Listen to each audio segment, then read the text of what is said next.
नमस्कार, जय हिंद दोस्तों। हम बात कर रहे हैं मेवाड़ राजवंश में, और मेवाड़ राजवंश में हमने लास्ट क्लास में पढ़ा था राणा सांगा के बारे में। और सांगा ने अपने जीवन में कौन कौन से युद्ध किए और क्या क्या उपाधि इसको दी गई है, उन चीजों पर चर्चा की थी।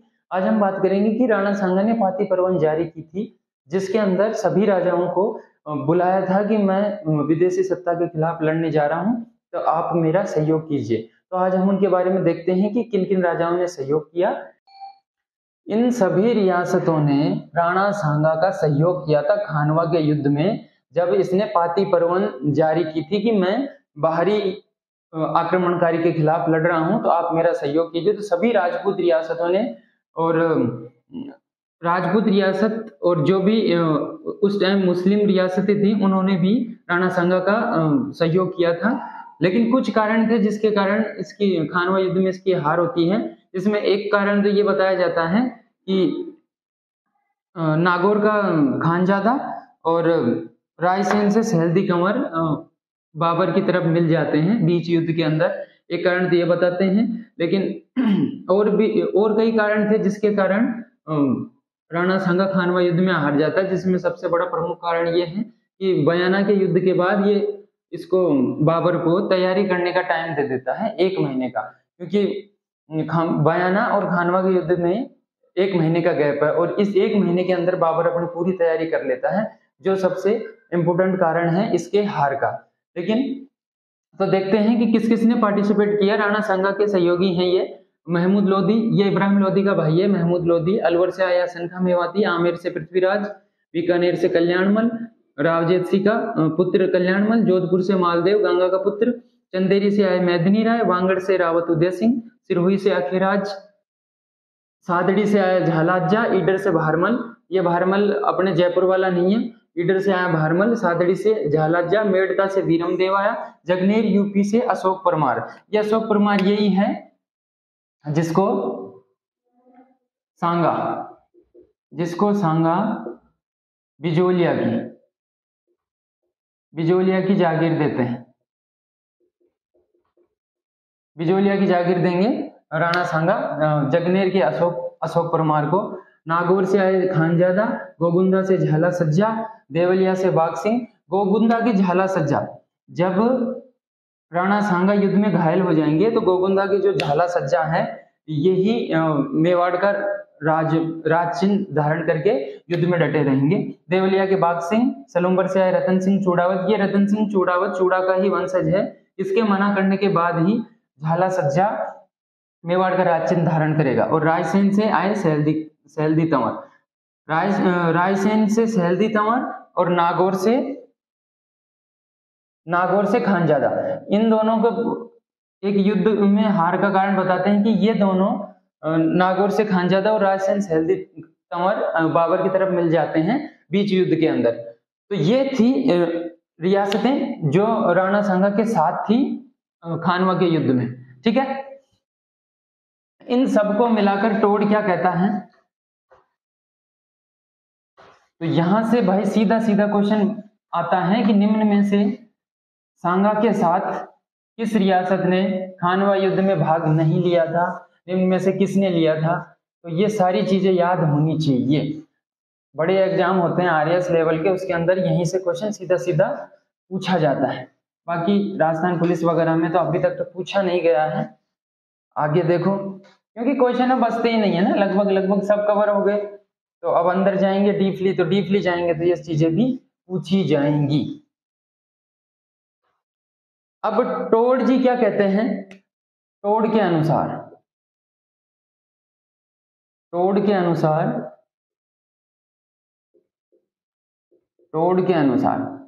कहते हैं कि इस युद्ध के अंदर सांगा के साथ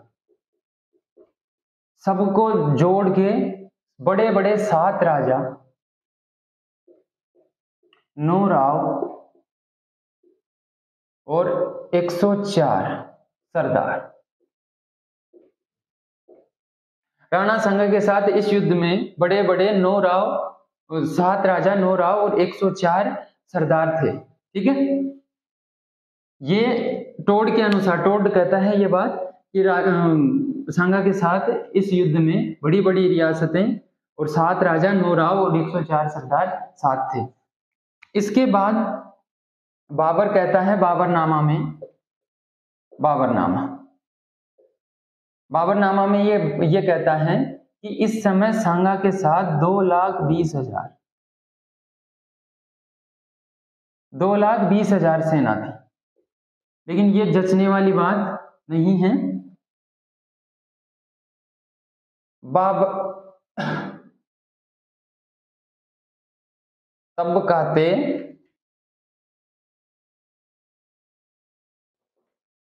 तब कहते अकबरी के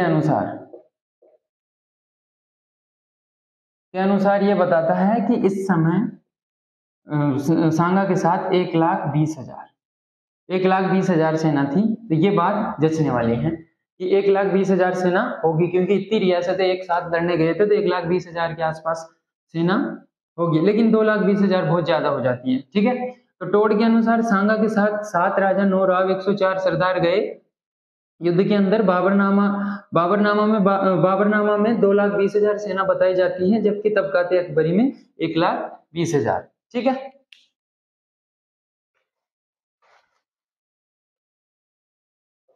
अब करवा देते हैं बयाना का युद्ध। सेना अपनी तैयार है।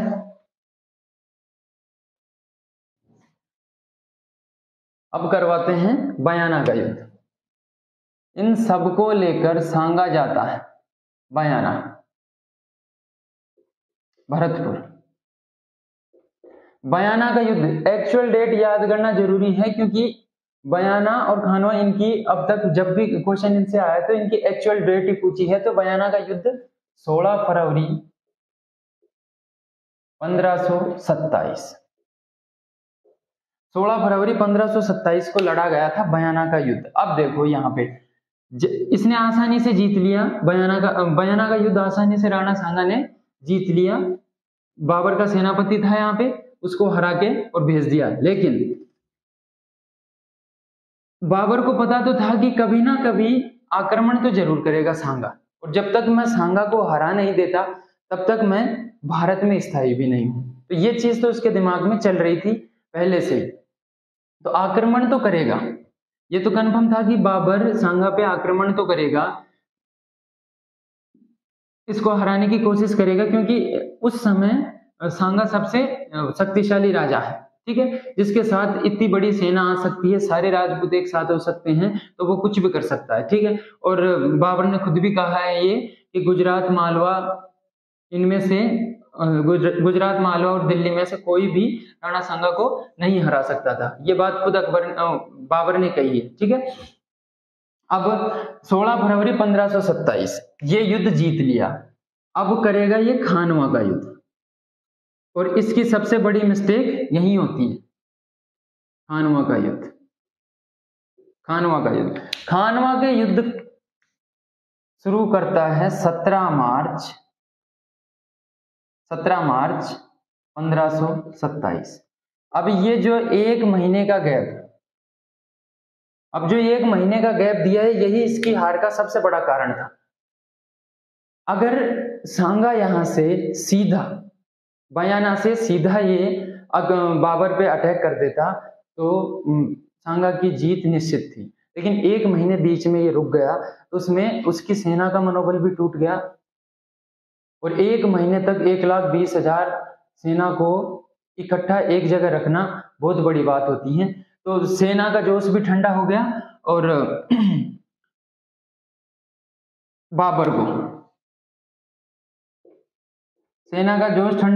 बाबर ने अपनी पूरी तैयारी यहाँ पे कंप्लीट कर ली। अब बाबर क्या कर रहा है, दूसरी तरफ बाबर अपनी सेना को मोटिवेट कर रहा है। एक मोटिवेशनल स्पीकर बन जाता है बाबर कि तुम पे एक कर लगता है। बाबर कहता है जब सैनिक नहीं मानते हैं तो बाबर अपने सैनिकों से कहता है कि मैं तुम लोगों के ऊपर से जो तमगा कर लगता है, कि मैं तुम लोगों से तमगा कर हटा दूंगा। तो सैनिक बोलते हैं कि तू तो रहने दे, हम तो तमगा कर ही दे लेंगे, हमें नहीं जाना उसके खिलाफ लड़ने के लिए। क्योंकि जब बयाना से जो सैनिक हार के आते हैं तो वो बताते हैं कि भाई इसकी तो ये हालत है, इसके सेना की तो, कि स्टार्टिंग तो दिखती है लेकिन एंडिंग तो दिखती नहीं है कि आखिरी कोना है कहाँ, तो हमें तो उसके खिलाफ नहीं लड़ना। अब बाबर फिर टेंशन में, यार अब और कौन सा लालच दे, तो फिर बाबर इनको कहता है कि मैं शराब छोड़ दूंगा, शराब छोड़ दूंगा। तो सैनिक हंसने लग जाते हैं कि अरे बाबर रहने दे, तू और शराब छोड़ दे, कि अभी तो पी रखी तूने, और देख तेरा कमरा भरा पड़ा है नई नई वो भी ब्रांडेड चीजों से, और तू रोज नई से नई विदेशों से मंगवाता रहता है, और तू कहता मैं शराब छोड़ दूंगा। तू रहने दे, ज्यादा बकवासबाजी कर मत, हमें उसके खिलाफ नहीं लड़ना, हमें मरना नहीं है, हम वापस जा रहे हैं। क्योंकि तू आया था, तू हमें बोल के क्या लाया था, तू हमें ये बोल के लाया था इतना सा कि ठीक है भारत को लूटना है और भारत को लूट के हम वापस आ जाएंगे। अब तू यहाँ रहने की इच्छा जता रहा है कि नहीं। बाबर फिर कहता है कि एक युद्ध, ये आखिरी युद्ध मेरे साथ तुम लड़ लो, इसके बाद तुम चाहो तो भारत में रह जाना और चाहो तो वापस चले जाना। वो कहते कि नहीं, इतनी बड़ी सेना के आगे हमें तो नहीं लड़ना। फिर तीसरी शराब छोड़ दूंगा बोल के, और फिर जो शराब में वो जो पीता था बर्तन वगैरह उनको ला के फेंक देता है और कसम खाता है कि मैं आज के बाद शराब नहीं पीऊंगा, मेरा भरोसा करो, क्योंकि इस्लाम में शराब बंद है। इस्लाम में शराब को पीना और छूना दोनों ही गलत बताया है। जिस तरह से अपने हिंदुओं में मीट खाना वर्जित है, उसी तरह इस्लाम में शराब वर्जित है। ठीक है, ये पासा फेंकता है तो ये पासा भी इसका फेल हो जाता है। अब तीसरा और आखिरी पासा जो आज तक कभी फेल नहीं हुआ, और वो है धर्म को बीच में लाना। ये कहता है कि तुम अगर एक काफिर को मारोगे तो तुम गाजी कहलाओगे। एक काफिर को मारोगे, काफिर वो होता है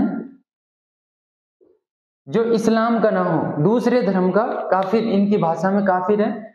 अगर तुम एक काफिर को मारोगे गाजी कहलाओगे, और गाजी तो कहलाओगे और स्वर्ग में जाओगे तो बहत्तर हूर पे शायद अभी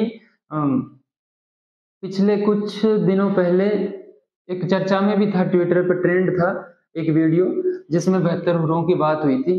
तो ये कहता है बाबर कि तुम्हें 72 हुर मिलेगी अगर तुम यहां से शहीद हो जाते हो तो।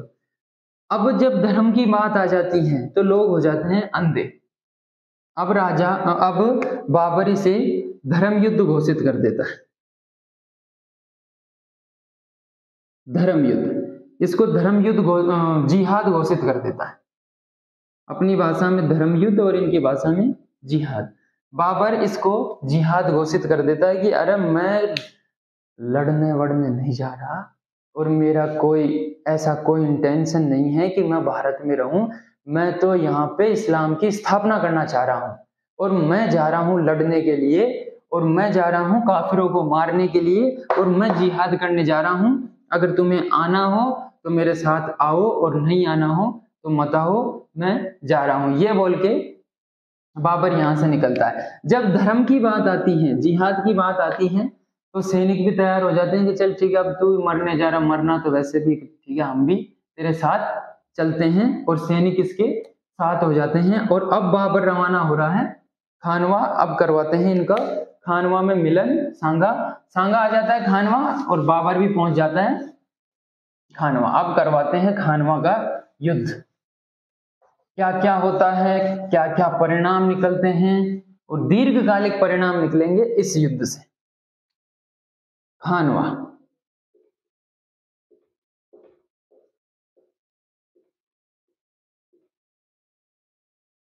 का युद्ध, इसकी तारीख याद रखना कंपलसरी है, क्योंकि जब भी इससे संबंधित कोई भी क्वेश्चन आता है तो इसकी तारीख जरूर पूछता है। 16 मार्च 1527। ठीक है, 17 मार्च, सॉरी 16 फरवरी को बयाना का युद्ध, और 17 मार्च 1527 को अपने खानवा का युद्ध होता है। अब देखो, ये है भाई खानवा का मैदान। ये अपना खानवा का मैदान, यहां से आ गया अपने सांगा और यहां आ गया बाबर, ये आ गया बाबर। अब देखो पहली बार किसी युद्ध में तोपों का प्रयोग होगा, राजस्थान के किसी युद्ध में तोपों का प्रयोग होगा, खानवा के युद्ध में तोपों का प्रयोग होगा खानवा के युद्ध में। बाबर यहाँ पे तुलगमा पद्धति से युद्ध करता है। तुलगमा पद्धति क्या होती है? तुलगमा पद्धति में रिजर्व सैनिक रखते हैं कि भाई आगे वाले सैनिक अगर हार जाएं तो इसके जो थक जाएं तो इसके जो रिजर्व सैनिक है वो नए जोश के साथ सामने वाली सेना को मार काट करने में ज्यादा कुशल होंगे। तो तुलगमा पद्धति का यूज करता है बाबर। यहाँ पे तोपों का भी यूज, पहली बार तोपों का यूज बाबर खानवा के युद्ध में प्रयोग करेगा। अब तोपों की बात आई है तो बाबर के तोपची थे, बाबर के तोपची, सीधा सीधा नाम पूछा जाता है। बाबर के तोपची कौन कौन है? यहाँ पे बाबर के तोपची हैं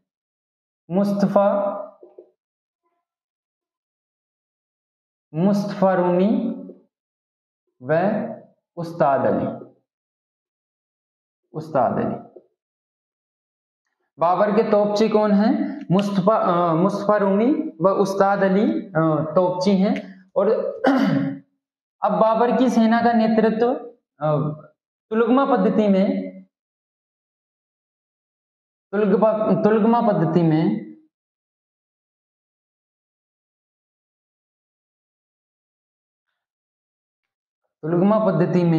दाएं पक्ष का नेतृत्व कौन करेगा?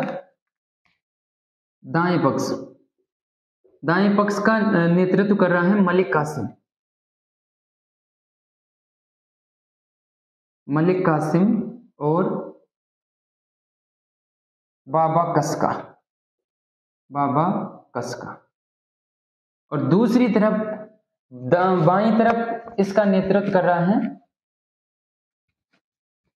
बाईं तरफ इसका नेतृत्व कर रहा है रुस्तम तुकमान। मुमीन व रुस्तम तुकमान।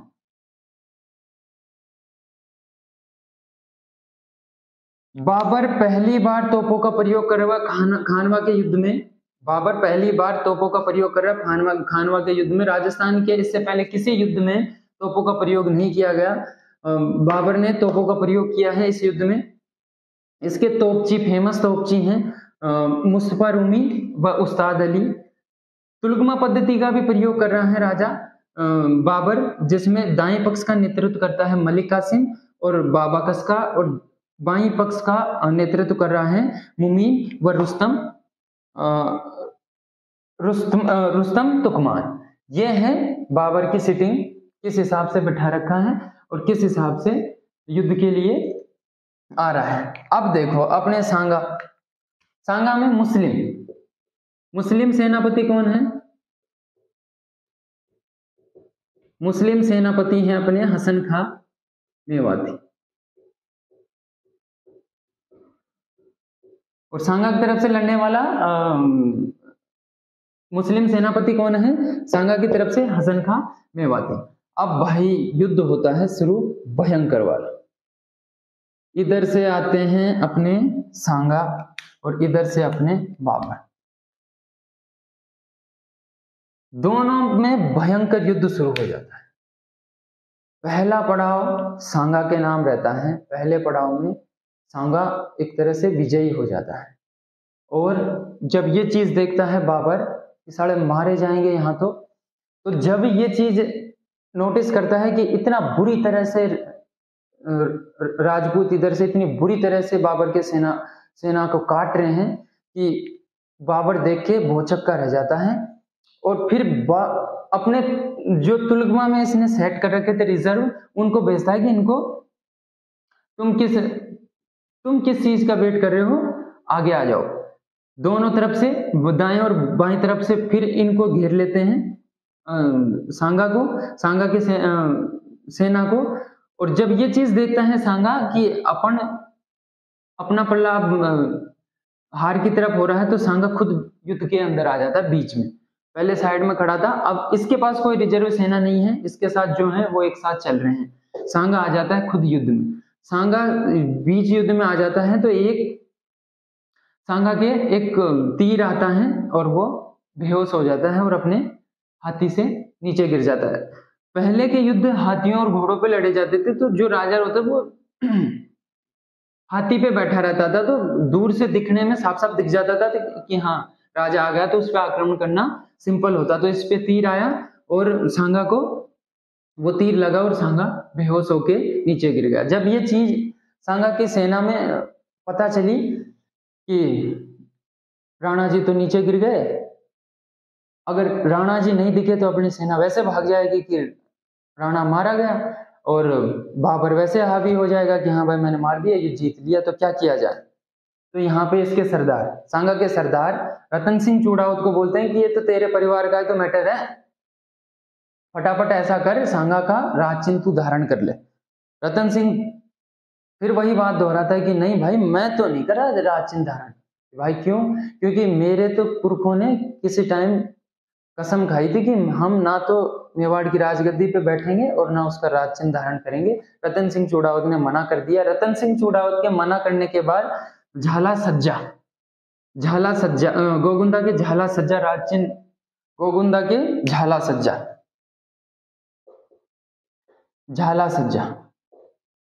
राज चिन्ह धारण करेंगे, मेवाड़ का राज चिन्ह धारण करेंगे और यहां से सांगा को बसवा ले जाते हैं। बसवा दौसा ले आते हैं बेहोशी की हालत में, और यहाँ पे सांगा की हार हो जाती है और बाबर जीत जाता है और सांगा को बचाकर बसवा ले आते हैं। अब बसवा में जब इसकी आंखें खुलती हैं सांगा की, तो सबसे पहले यही पूछता है कि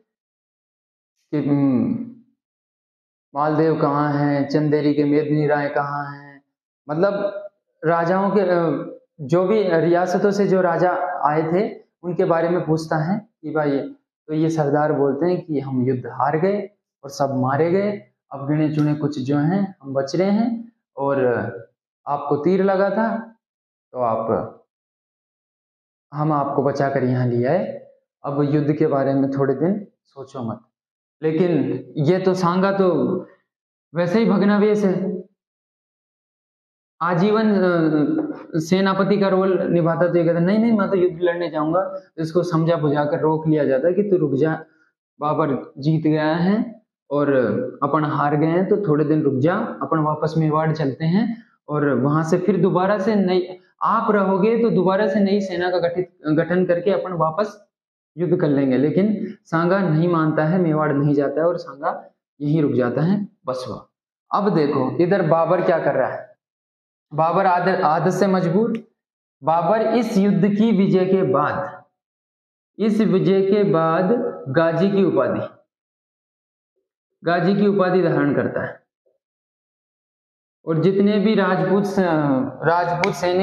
सेनापति जो मारे गए थे उनको उनके सिर कटवा के और उनकी दीवार चढ़वा देता है। कौन?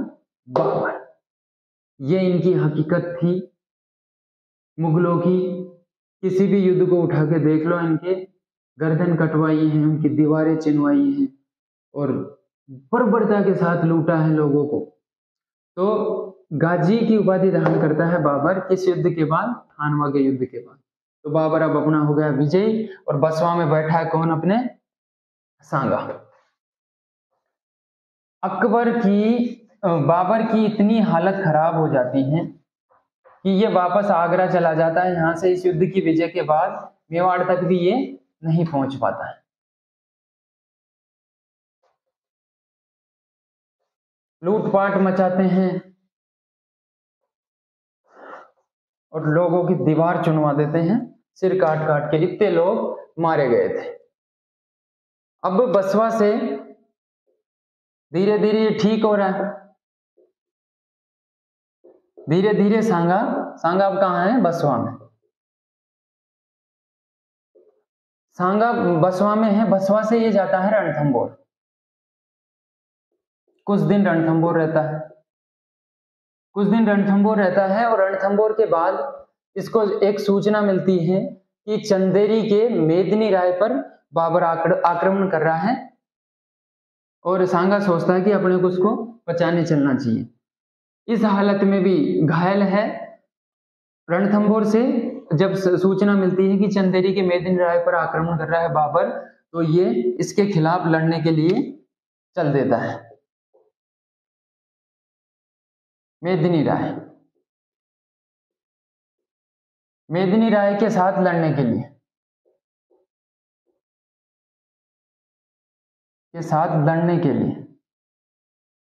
के लिए रवाना हो जाता है कौन? सांगा। अब देखो, अब सांगा के साथ दो गुट बन गए। कुछ सरदार तो कहते हैं कि ये युद्ध हम लड़ने चलते हैं, और कुछ सरदार बोलते हैं कि हम युद्ध लड़ने नहीं चलेंगे क्योंकि हमारे पास सैनिक भी नहीं है, अपन वापस मेवाड़ चलते हैं और कुछ दिनों के बाद हम बाबर के साथ युद्ध कर सकते हैं, बड़ी सेना वापस लाके। लेकिन सांगा यहाँ पे मना कर देता कि मैं मेवाड़ तो जाऊंगा ही नहीं, जब तक मैं बाबर को हरा नहीं देता मैं मेवाड़ तो जाऊंगा ही नहीं। अब यहाँ से ये मेदिनी राय के लिए जब जाता है, तो जो विपक्षी गुट था इसके सरदारों का, विपक्षी गुट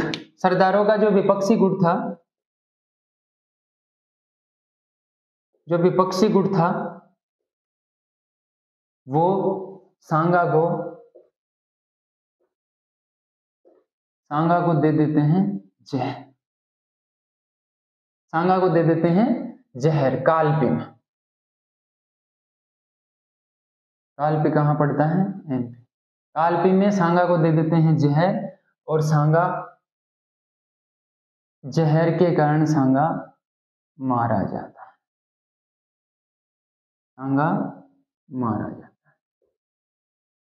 कालपी में जहर दे दिया जाता है सरदारों के द्वारा, और सांगा मारा जाता है 30 जनवरी 1528।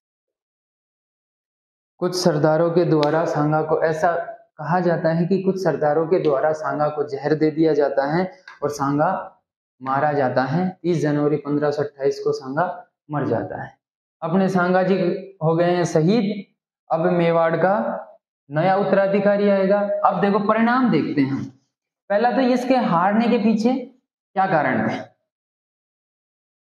हारने का पहला कारण तो यही बताया, हार के प्रमुख कारणों में पहला तो खानजादा, नागौर के खानजादा व सहेल्दी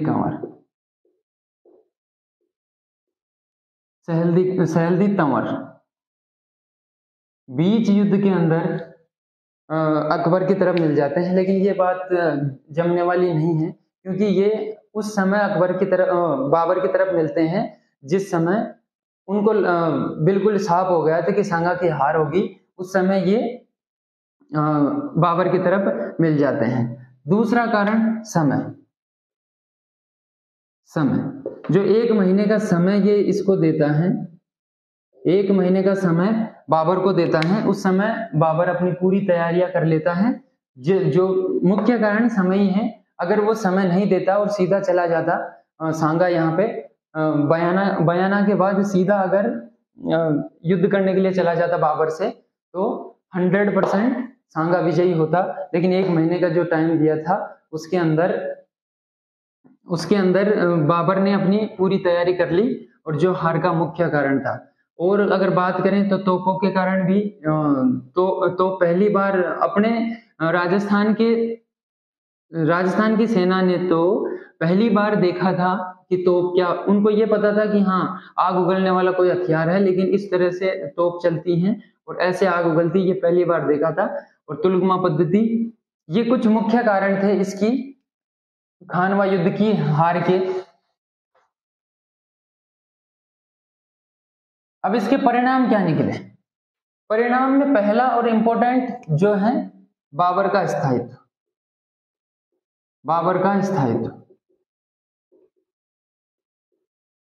बाबर अब स्थायी हो गया। बाबर अब स्थायी हो गया भारत के अंदर। अब क्योंकि बाबर को हराने वाला और कोई नहीं है, क्योंकि टक्कर का जो सांगा था, सांगा को इसने हरा दिया, बाबर हो गया स्थायी। दूसरा, मेवाड़ का प्रभुत्व संपन्न, मेवाड़ का प्रभुत्व समाप्त। मेवाड़ का प्रभुत्व समाप्त हो गया। जो सीमाएं पीनियार नदी तक थी, पीनियार नदी तक थी, वो बसवा तक सिमट के रह गई। जो सीमा पीनियार नदी तक थी वो बसवा तक सिमट के रह गई। ये कुछ परिणाम निकले, जिसमें इंपोर्टेंट तो यही था कि बाबर स्थायी हो गया और अब इससे टक्कर लेने वाला कोई नहीं था। ठीक है, तो ये चीजें थी अपनी खानवा युद्ध की। अब देखते हैं बसवा में मौत हो जाती है, बसवा ले जाते हैं वापस सांगा को, और बसवा में मौत हो जाती है सांगा की 30 जनवरी 1528।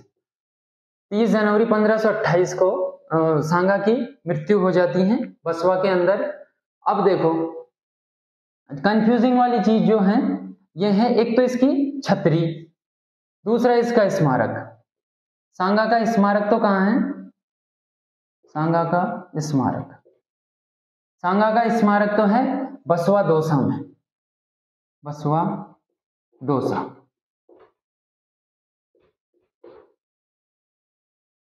सांगा की मृत्यु